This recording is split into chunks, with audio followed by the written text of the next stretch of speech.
Fala pessoal, Bernardo Haues aqui, assessor de investimentos e especialista de política da Avel Investimentos, e hoje é um bate-papo aí sobre um pouco de como é que tem sido os primeiros 30 dias do Milei, um pouco dessas movimentações todas. Então, se te interessa um pouco também sobre política e quer saber um pouco do que está acontecendo na Argentina, esses primeiros 30 dias aí do governo, já fica nesse vídeo, já curte, já compartilha e acompanha esse vídeo aí até o final, porque tem muita coisa acontecendo na Argentina.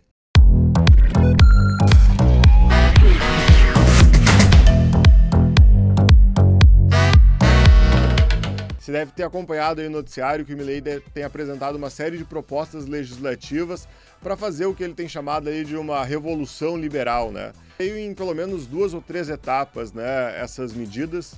Inicialmente ali, logo após sua posse, que foi agora há pouco, ali no dia 10 de dezembro, então menos de 30 dias atrás, ele fez um decreto que a gente chama aqui no Brasil, comparado a uma medida provisória, mas lá na Argentina é uma medida de emergência nacional, alguma coisa nesse estilo assim. Lá chama Decreto de Necessidade de Urgência, tá? O DNU. Tá? Diferente da nossa medida provisória que é aqui no Brasil, lá não tem um prazo para o Congresso deles aprovarem. Então, enquanto o Congresso não rejeitar, essa medida passa a valer. Tá? Então, isso tem uma diferença bem importante. Uma curiosidade, o Congresso nunca rejeitou um DNU lá, tá? Então isso é um ponto interessante. Esse foi o primeiro passo, tá? Foram mais de 300 medidas apresentadas nesse primeiro momento, que já foram medidas importantes, já foram medidas assim que realmente já mexeram com bastante a economia da Argentina. Só para vocês saberem aí, algumas dessas medidas, trouxe até uma colinha aqui para vocês terem uma ideia aí de algumas dessas medidas, tá? Por exemplo, lei das gôndolas. Tinha uma série de medidas ali, por exemplo, que obrigava os supermercados a fazerem compras de pequenas empresas para exporem esses produtos nos supermercados. Isso impunha custos para os supermercados, que se mexia com preços de produtos, então isso foi já tirado. Lei dos aluguéis, que interferia diretamente, por exemplo, proibindo fazer negociação de aluguel em dólar, interferia em medidas de como que as pessoas deveriam negociar os aluguéis e impactava diretamente a questão de negociações individuais, preços. Então isso tudo distorcia muito a economia. Lei de abastecimento, que fixava preços, né? A gente sabe, a economia, né? Enfim, o estudo abrangente da economia demonstrou que essa questão de fixar preços só gera escassez, só gera falta de desabastecimento, né? Então, na verdade, uma lei de abastecimento que visa regular e fixar preços, na verdade, gera desabastecimento, não abastecimento de produtos, né? Então, essa foi uma lei aí que já foi, com esse DNU também, já foi revogada, tá? Enfim, teve uma série de outras medidas ali, como também, por exemplo, permitir também a possibilidade de clubes de futebol, via votação interna ali, se tornar SAF, e talvez a medida mais controversa ali foi a flexibilização das leis trabalhistas. Imediatamente ali o sindicato entrou com uma medida cautelar na Câmara de Apelações do Trabalho e agora, bem recentemente, essa semana ali, a Câmara deu ganho de causa ali, liminarmente, né, provisoriamente, digamos assim, para o sindicato. Tá? Então, temporariamente está suspensa até a apreciação no mérito dessa questão. E aí o argumento foi uma decisão dividida, não teve unanimidade, mas mesmo assim deram ganho de causa para o sindicato e o argumento é que não havia urgência, né? Então não havia necessidade de ser via decreto. Tá? Um ponto até importante é que agora, mais recente, após ser editado esse decreto com mais de 300 revogações, tá? O Milei envia um pacote ao Congresso Nacional, tá?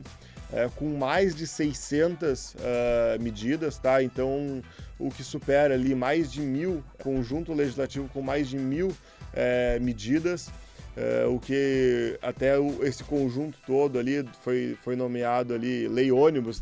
O nome oficial aí, obviamente, não é Lei Ônibus, né? Esse nome meio caricato aí é porque inclui tudo, né? Cabe tudo. Mas o nome é Lei de Bases e Pontos de Partida para a Liberdade dos Argentinos, tá? o pessoal chamou aí, anedoticamente, de lei ônibus, tá? E aí são mais de 600 medidas, são 664 artigos que inclui esse projeto, tá?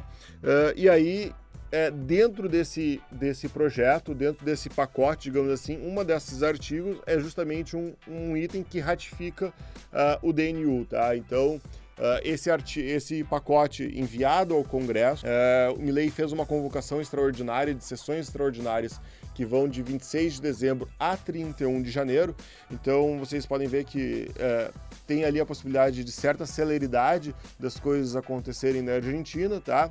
Então, pode ser, tem uma possibilidade razoável desse projeto, dessa questão de flexibilização das leis trabalhistas voltarem a valer na medida que o Congresso vai avaliar isso, tá?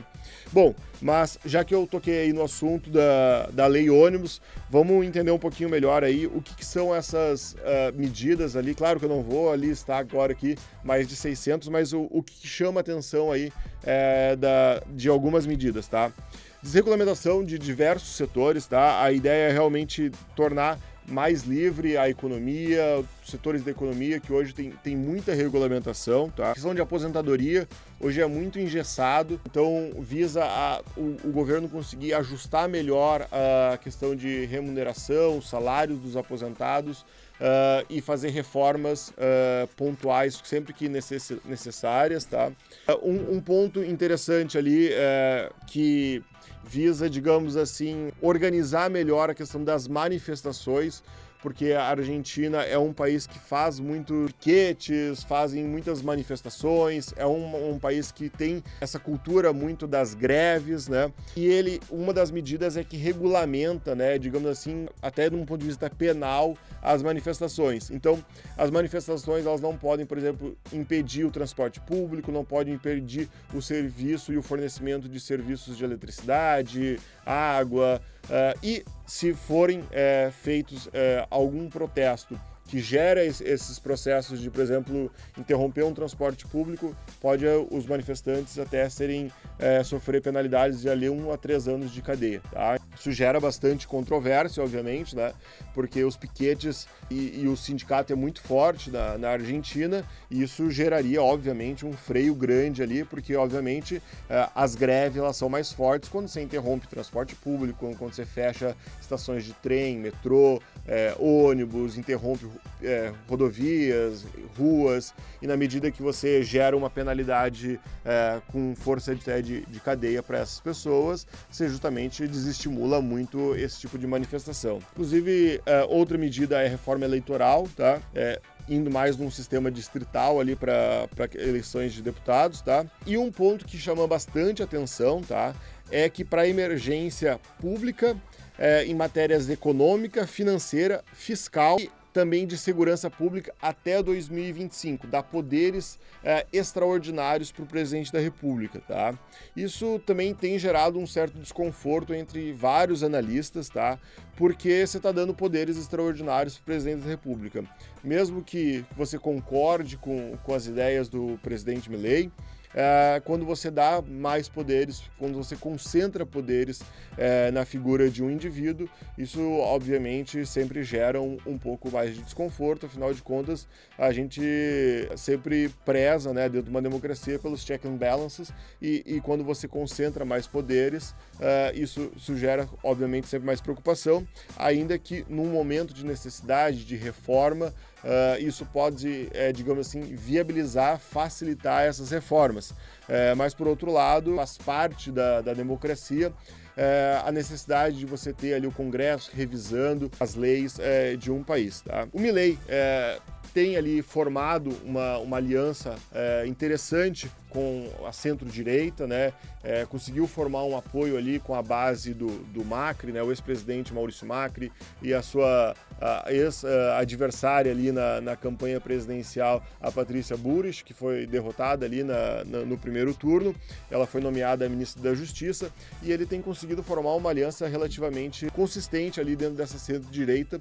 Afinal de contas, o seu partido ali saiu minoritário das eleições. Então ele fez uma aliança ali com partidos tradicionais da centro-direita. Ele ainda sustenta uma certa aprovação bem consistente, entre 50% e 60% dentro das pesquisas de avaliação, tá? E agora a prova de fogo dele vai ser, digamos assim, a volta do verão, né? Assim como no Brasil, os argentinos também estão de férias escolares, férias de verão, e o Congresso ainda está reaquecendo ali agora para a volta dos trabalhos legislativos, e por enquanto os protestos têm sido mais contornáveis, mais sindicalizados, e a população não tem aderido. Mas a inflação foi de 30% em dezembro, ele já anunciou, né, já fez um hedge, né, na linguagem aí dos investimentos, no seu discurso de posse, dizendo que, olha, a inflação que o Fernandes deixou para nós, junto com a Cristina Kirchner, pode chegar a 15.000% se não forem aprovadas as reformas que a gente está enviando. Então, o meio já disse que, olha, as coisas podem piorar muito antes de melhorar.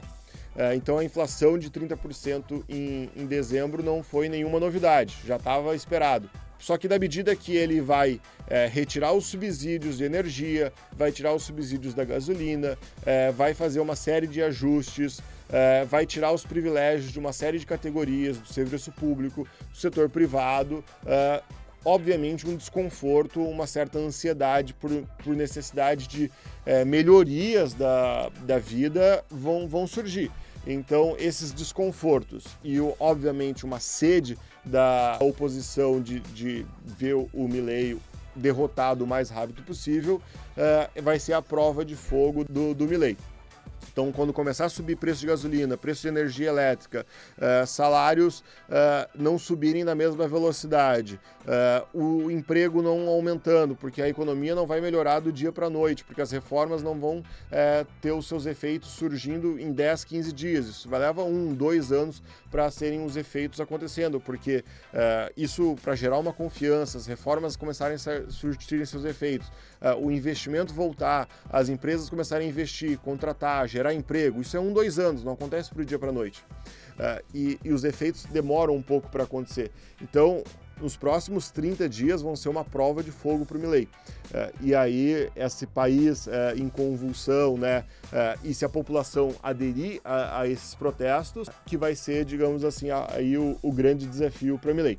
Então, vamos aguardar as cenas dos próximos capítulos, vamos ver como vai ser o comportamento aí ao longo do mês de janeiro, se ele vai conseguir aprovar essas medidas até 31 de janeiro, se vai ter uma prorrogação, ou se ele vai ter sucesso aí nessa costura política. Tem se mostrado até agora um razoável, bom articulador político, tem surpreendido politicamente, positivamente na Argentina com esse tratamento de choque. Vamos ver agora as cenas dos próximos capítulos. Por hoje é isso, pessoal. Nos vemos no próximo AveNews Política. Se você gostou desse assunto ou ainda tem outras dúvidas, e se você acha que o Milei vai ter sucesso na aprovação desses projetos, comenta aqui que vai ser um prazer interagir com você nos comentários. Um abraço e até a próxima.